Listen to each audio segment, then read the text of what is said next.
بسم الله الرحمن الرحيم. الحمد لله رب العالمين، والصلاة والسلام على سيد الأولين والآخرين وعلى آله وأصحابه أجمعين ومن تبعهم بإحسان إلى يوم الدين. أعوذ بالله من الشيطان الرجيم. بسم الله الرحمن الرحيم. فاذكروني أذكركم واشكروا لي ولا تكفرون. وعن جابر بن عبد الله رضي الله تعالى عنهما قال: سمعت النبي صلى الله عليه وسلم يقول: أفضل الذكر لا إله إلا الله وأفضل الدعاء الحمد لله. محترم حضرات، دینی بھائیوں، میں نے ایک چھوٹی سی حدیث پڑھی ہے جس حدیث کو امام ترمذی، امام احمد، امام نسائی، امام ابن ماجہ اور محدثین کی بڑی جماعت نے روایت کیا ہے۔ حدیث کے راوی ہیں مشہور صحابی حضرت جابر بن عبداللہ رضی اللہ تعالی عنہ۔ نبی علیہ السلام نے اس حدیث کے اندر دو چیزیں بیان کی ہیں: سب سے بڑا ذکر اور سب سے بڑی دعا۔ یہ دونوں عمل بہت ہی بڑے ہیں۔ ایک ذکر الہی، اللہ تعالیٰ فرماتے ہیں: فَاذْكُرُونِي أَذْكُرْكُمْ، میرے بندو تم ہم کو یاد کرو، ہم بھی تمہیں یاد رکھیں گے۔ وَاذْكُرُوا اللَّهَ كَثِيرًا لَعَلَّكُمْ تُفْلِحُونَ، ایمان والو کثرت سے اللہ تعالیٰ کا ذکر کرتے رہو تاکہ تمہیں فلاح اور کامیابی حاصل ہو۔ مومن کی کامیابی اللہ تعالیٰ کے ذکر میں ہے، اسی لیے ہمیں ذکر کرنا چاہیے کہ ابھی آپ نے نماز جو پڑھا یہ بھی ذکر کی بہت بڑی قسم ہے۔ وَأَقِمِ الصَّلَاةَ لِذِكْرِي، موسیٰ میری یاد کے لیے نماز قائم کرنا، نماز پڑھنا، یہ نماز بھی اللہ تعالیٰ کے ایک ذکر ہے۔ جمعے کے دن خطبہ ہوتا ہے، خطبے کو بھی اللہ تعالیٰ نے ذکر قرار دیا ہے۔ یا ایھا الذین آمنوا اذا نودی للصلاۃ من یوم الجمعہ فاسعوا الی ذکر اللہ، جب جمعے کے دن اذان سنو تو فوراً اللہ تعالیٰ کے ذکر کی طرف دوڑو۔ تو دوستو، ذکر الہی بہت بہترین عمل ہے اور اس کے بہت فضائل میں سے ایک فضائل یہ ہے کہ جو اللہ تعالیٰ کو یاد رکھتا ہے کرتا ہے، اللہ تعالیٰ بھی اسے یاد رکھتے ہیں، اور جو اللہ تعالیٰ کو بھلا دیتے ہیں، بھول جاتے ہیں تو دو عذاب کے شکار ہو جاتے ہیں۔ نمبر ایک، جو اللہ تعالیٰ کو کا ذکر نہیں کرتے، اللہ تعالیٰ سے غافل ہو جاتے ہیں، اللہ ان سے غافل۔ نسوا اللہ فنسیہم، جب ان لوگوں نے اللہ تعالیٰ کا ذکر چھوڑ دیا تو اللہ نے بھی ان کی حفاظت چھوڑ دی۔ سوچو، نسوا اللہ فنسیہم، وہ اللہ کو بھلا دیے تو اللہ تعالیٰ نے ان کو بھی بھلا دیا۔ نمبر دو، وَلَا تَكُونُوا كَالَّذِينَ نَسُوا اللَّهَ فَأَنسَاهُمْ أَنفُسَهُمْ، جب انسان اللہ تعالیٰ کا ذکر نہیں کرتا، اللہ تعالیٰ کو بھلا دیتا ہے تو اللہ تعالیٰ ایسے بنا دیتے ہیں کہ وہ انسان اپنے آپ کو بھی بھول جاتا ہے، اپنے نقصان اور فائدے کی کوئی فکر اس کو نہیں رہتی۔ اللہ تعالیٰ ہم سب کو خوب کثرت سے ذکر الہی کرنے کی توفیق نصیب فرمائے۔ اور دوسرا عمل ہے دوستو دعا۔ دعا بہت ہی بہترین دعا ہے۔ یہی کیا کام ہے کہ نبی صلی اللہ علیہ وسلم نے ارشاد فرمایا: علیکم بالدعاء، میرے امتیوں کثرت سے دعا کرتے رہنا، کیونکہ دعا کرنے والا کبھی ہلاک نہیں کیا جاتا۔ دعا کرنے والا اللہ تعالیٰ ہمیشہ اس کی حفاظت کرتے ہیں۔ اگر اللہ تعالیٰ نے ارشاد فرمایا سب سے بخیل انسان وہ ہے جو دعا کرنے میں کوتاہی اور لاپرواہی کرے، ہمیشہ دعا کرتا رہے۔ اسی لیے نبی صلی اللہ علیہ وسلم ارشاد فرماتے ہیں، اور قرآن پاک کی آیت بھی ہے، جب انسان ہمیشہ اللہ تعالیٰ سے دعا کرتا رہتا ہے کہ کوئی پریشانی، کوئی مصیبت میں گھر جاتا ہے، اب اس پریشانی میں اللہ تعالیٰ سے رو کر کے دعا کرتا ہے تو اللہ اس کی دعا کو فوراً قبول کر لیتا ہے۔ اور حضرت سلمان فارسی رضی اللہ تعالیٰ عنہ، عبداللہ بن مسعود رضی اللہ تعالیٰ عنہ اجمعین کہتے ہیں کہ جب انسان ہمیشہ دعاؤں کا اہتمام کرتا ہے، مصیبتیں آنے کے پہلے بھی اگر انسان دعاؤں کا اہتمام کرتا ہے مصیبت میں پریشانی میں جب وہ دعا کرتا ہے تو اللہ تعالیٰ کے سامنے فرشتے شفاعت کرتے ہیں، اللہ یہ وہ بندہ ہے جو ہمیشہ دعا مانگتا ہے، آج کسی پریشانی میں گھرا ہوا ہے، اللہ تعالیٰ اس کی پریشانی کو دور کر دے۔ سلمان فارسی رضی اللہ تعالیٰ کہتے ہیں مومنوں کتنی خوش نصیب ہو تم کہ جب تم دعا کرتے رہتے ہو، مصیبت میں دعا کرتے ہو تو کوئی انسان شفاعت نہیں کرتا، ملائکۃ مقربون اللہ تعالیٰ کے سامنے تمہاری شفاعت کرتی ہیں۔ تو دوستو ہمیشہ ان دونوں چیزوں کا اہتمام ہونا چاہیے، ایک تو کثرت سے ذکر ہو۔ ایک صحابی آئے کہنے لگے یا رسول اللہ میں بوڑھا ہو گیا ہوں، کمزور ہو گیا ہے، اور بہت سارے اسلامی حکام ہے، روزہ ہے، نماز ہے، حج ہے، زکوٰۃ ہے، ماں باپ کے حقوق ہیں، بیوی بچوں کے حقوق، پڑوسی کے حقوق، اب اس سے زیادہ فرائض ادا کرنے کی طاقت ہمارے اندر نہیں ہے، لیکن جنت ہمیں چاہیے، تو کوئی ایسا پاورفل عمل بتائیے کہ اب وہی ہم بیٹھ کے کرتے رہے ان فرائض کے ساتھ ساتھ، تاکہ بلا حساب کتاب جنت میں پہنچ جائیں۔ اللہ نے ایسا فرمایا وہ تو ایک ہی عمل ایسا ہو سکتا ہے کیا، لا یزال لسانک رطبا من ذکر اللہ، ہمیشہ اپنی زبان سے اللہ تعالیٰ کی ذکر سے تیار رکھو، اپنی زبان کو تر رکھو، اللہ تعالیٰ سے دعا کرو ہمیں کثرت دعا کرنے والا بھی بنائے، اور اللہ تعالیٰ ذکر الہی کرنے والا والذاکرین اللہ کثیرا والذاکرات میں شامل کرے۔ تو دوستو سب سے افضل ذکر اور سب سے افضل دعا، انہیں دونوں کا تذکرہ اس دو حدیث کے دو جملے میں اللہ کے نے کیا ہے۔ جابر بن عبداللہ رضی اللہ تعالیٰ عنہ کہتے ہیں ہم لوگ بیٹھے ہوئے تھے، نبی علیہ السلام کی مجلس میں ایک شخص آیا اور اس نے کچھ سوالات کیے تو آپ نے ارشاد فرمایا افضل ذکر لا الہ الا اللہ، سب سے بڑا ذکر کیا ہے، لا الہ الا اللہ۔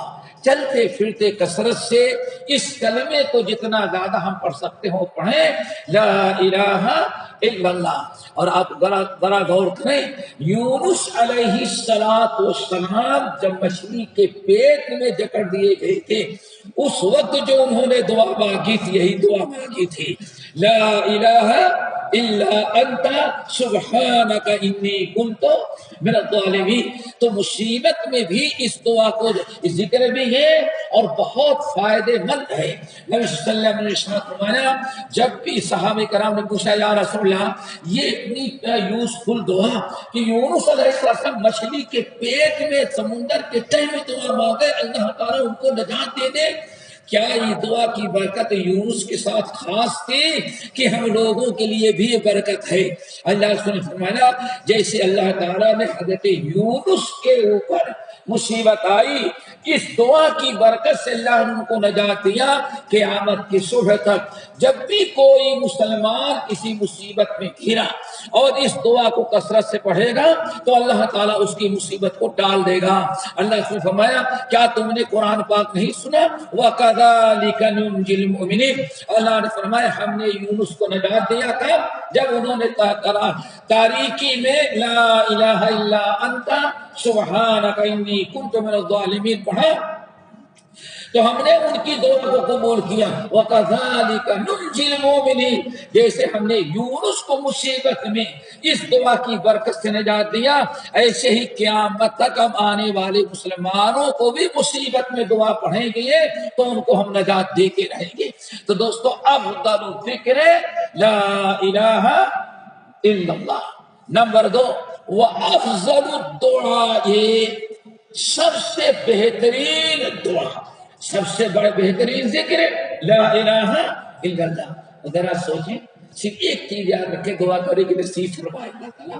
اللہ صلی اللہ علیہ وسلم فرمایا انسان بستر پر پڑا پڑ رہا ہے، اگر آخری جملہ اس نے کیا پڑھا، من کان آخر کلامہ لا الہ الا اللہ، مرنے والا جو انسان خوش نصیب دعا کرو ہم سب کو یہ کلمہ نصیب ہو، موت کے وقت روح نکلنے کے پہلے جس شخص نے صدق کے دل کے ساتھ پڑھا لا الہ الا اللہ، آج فرمایا دخل الجنہ، ادھر روح قبض ہونے کے پہلے کلمہ پڑھا اور روح قبض ہونے کے بعد دخل الجنہ، اللہ نے اس کو جنت میں داخل کر دیا۔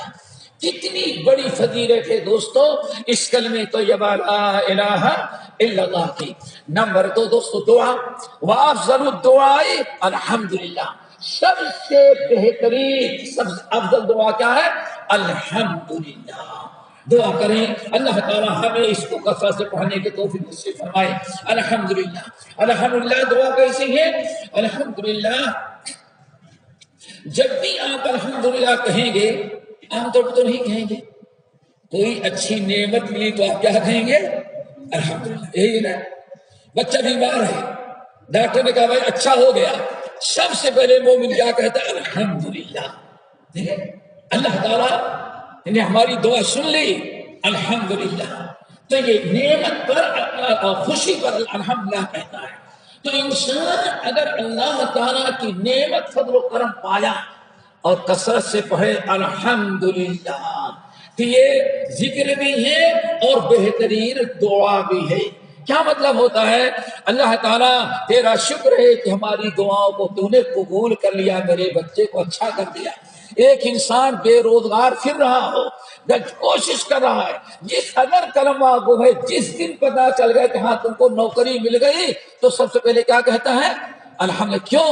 اللہ تعالیٰ سال بھر سے دعائیں مانگتا تھا، تیری ساری حمد ہے کہ تو نے ہماری دعا کو قبول کر کے ہمیں ملازمت، ہمارا کاروبار، ہماری نوکری دلوا دی۔ تو انسان کو چاہیے کہ کثرت سے پڑھتا رہے کیا؟ الحمدللہ۔ بلکہ اللہ کے رسول نے ارشاد فرمایا دوسری روایت، رأس الشکر الحمدللہ، سب سے بڑا شکر جو ہے الحمدللہ سے بندہ ادا کر سکتا ہے۔ اور غالباً اسی لیے الحمدللہ کی اتنی فضیلت ہے، آپ نے ساتھ فرمایا والحمدللہ تملأ المیزان۔ اگر ایک انسان الحمدللہ پڑھتا ہے صدق کے دل کے ساتھ، اللہ تعالیٰ جب دیکھا ہے میرا بندہ الحمدللہ پڑھ رہا ہے، ہماری نعمتوں کو پا جانے کے بعد ہمارا شکر ادا کر رہا ہے، الحمدللہ پڑھ رہا ہے، تو اللہ رسول فرماتے ہیں اس بندے کو اتنی نیکیاں اللہ تعالیٰ دے دیتا ہے کہ اس سے قیامت کی نیکیوں کا پورا ترازو اسی کلمے سے بھر جائے گا۔ الحمدللہ پر اللہ نے اتنا ثواب دیا کہ ہماری نیکیوں کا ترازو بھر جاتا ہے۔ تو بعض اہل علم نے کہا کہ الحمدللہ سے ایک اشارہ ہے کیا؟ جس کو بندہ نماز میں دعا پڑھتا ہے الحمدللہ، ابھی سنا آپ نے، الحمدللہ رب العالمین الرحمن الرحیم مالک یوم الدین ایاک نعبد و ایاک نستعین، ہم نے اللہ تعالیٰ کی حمد کی، ثنا کی، تمجید کی، اللہ تعالیٰ سے مدد کا اور اللہ تعالیٰ کی عبادت کا وعدہ کیا۔ پھر اس کے بعد ایک ہی چیز تو مانگتے ہیں، اہدنا الصراط المستقیم، اللہ ہمیں صراط مستقیم عطا کر دی۔ اتنی بڑی دعا اور کیا ہو سکتا؟ اسی لیے کہا جاتا ہے ام دعا، یہ الحمدللہ بہت بڑی دعا ہے۔ تو یہ تو اشارہ ہے کہ الحمدللہ کا مطلب یعنی سورۃ الفاتحہ سب سے بہترین دعا ہے، اس سے بڑی دعا کچھ ہو ہی نہیں سکتی۔ ایک ہی دعا ہے دوستو قرآن پاک کے اندر، صحیح مسلم کی حدیث قدسی، نبی صلی اللہ علیہ وسلم فرماتے ہیں جب بندہ کہتا ہے الحمدللہ تو اللہ فرماتے ہیں فرشتوں سنو، او میرا بندہ فلاں جگہ کھڑا یا بیٹھا کیا کہہ رہا ہے؟ حمدنی عبدی، میری حمد کر رہا ہے۔ اور جب بندہ کہتا ہے الحمدللہ الحمدللہ الحمدللہ رب العالمین الرحمن الرحیم، تو اللہ تعالیٰ فرماتے دیکھو میرا بندہ میری کتنی بڑی ثنا کر رہا ہے۔ اور جب کہتا ہے مالک یوم الدین تو اللہ فرماتے فرشتوں سنو، میرا بندہ مجدنی عبدی، میری اتنی بڑی بزرگی بیان کر دی کہ قیامت کا مالک بھی اللہ آپ ہی ہے، کوئی دوسرا نہیں ہے۔ پھر کہتا ہے بندہ ایاک نعبد و ایاک نستعین، جب کہتا ہے اللہ میں تیری مدد چاہتا، تیری عبادت کرتا ہوں، آپ سے مدد چاہتا ہوں، تو اللہ فرماتے فرشتوں اس آیت میں آدھی بندے کے لیے ہے اور آدھی میرے لیے ہے۔ اور جب کہتا ہے اہدنا الصراط المستقیم، یہاں سے دعا مانگتا ہے، ابھی اللہ تعالیٰ کی حمد و ثنا کر رہا تھا، پھر آگے بندہ دعا مانگتا ہے حمد و ثنا کرنے کے بعد اہدنا الصراط المستقیم، اللہ ہمیں صراط مستقیم پر چلانا، ہدایت دینا، یہود و نصارہ گمراہوں اور بے دینوں کے راستے سے ہمیں بچانا۔ جب بندہ یہ دعا مانگتا ہے تو اللہ تعالیٰ کیا فرماتے؟ فرشتوں گوار ہو، ھذا لعبدی ولعبدی ما سأل، تم لوگ گواہ رہو. یہ تینوں آیتیں یہدنا الصراط المستقیم صراط الذین انعمت علیہم غیر المغضوب علیہم ولا الضالین، یہ تینوں آیتیں صرف بندے نے اپنے لیے مانگا ہے. ہم نے بندوں کی یہ تینوں آیتیں رکھی ہیں اور تم گواہ رہو. وَلِعَبْدِي مَا سَأَلَ، میرے بندے نے ہم سے جو مانگا میں نے اس کو دے دیا. یہ ہے میرے بھائیو سب سے بڑی دعا کیا الحمدللہ ہے. تو اللہ تعالیٰ سے دعا کرو ہمیں یہ دونوں چیز، افضل الذکر لا الہ الا اللہ اور افضل الدعاء الحمدللہ، ان دونوں کلمات کو خوب کثرت سے پڑھنے کی توفیق نصیب فرمائے اور اخلاص کے ساتھ پڑھیں، سوچ کر کے ہم اللہ تعالیٰ سے کچھ مانگ رہے ہیں، اللہ تعالیٰ سے ذکر کر رہے ہیں اور اللہ تعالیٰ سے کچھ دعا کر رہے ہیں. اگر ہمارے اس تصور کے ساتھ مانگیں گے تو انشاءاللہ اللہ بھی ہمیں یاد رکھے گا اور ہماری دعائیں بھی اللہ تعالیٰ قبول کرے گا. اللہ سب کو مل کے توفیق نصیب فرمائے. باقی انشاءاللہ اگلے ہفتے اقول قولی ھذا واستغفر اللہ من کل ذنب واتوب